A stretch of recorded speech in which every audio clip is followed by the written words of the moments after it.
देर रात आई तेज आंधी से कई गांवों में भारी नुकसान, सैकड़ों घर टूटे। उत्तर दिनाजपुर जिला के इस्लामपुर विधानसभा इलाके में रात में अचानक आई तेज आंधी ने कई गांवों में भारी नुकसान किया है।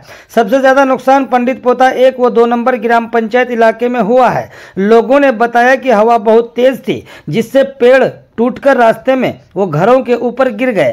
साथ ही बिजली के खंभे भी टूटकर रास्ते में गिर गए हैं। पूरे इलाके में काफी नुकसान हुआ है।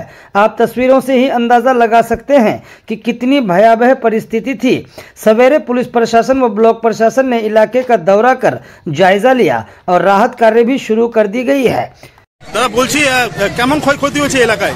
প্রচুর ক্ষতি, যা রেকর্ড পরিমাণে ক্ষতি। এই ঝড় 1982 সালের আগে আমরা দেখেছি।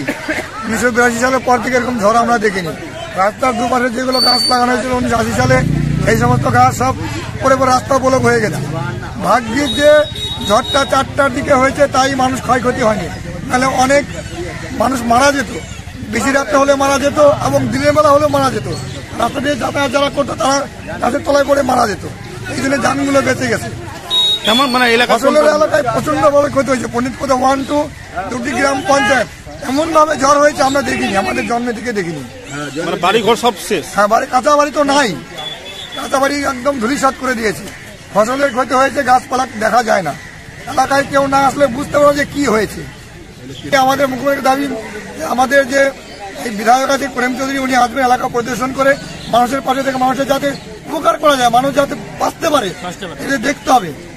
স্থানীয় বিডিও আছে, প্রশাসক, উনি এসে দেখুক যে এলাকায় কি হয়েছে।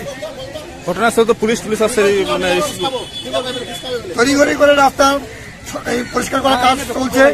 রাস্তা বন্ধ হয়ে আছে এবং মানুষ কিভাবে থাকবে, মানুষ ঘরে থাকতে পারবে না, সন্ধ্যায় কিভাবে মানুষ থাকবে বাসায় তার ব্যবস্থা করা হচ্ছে।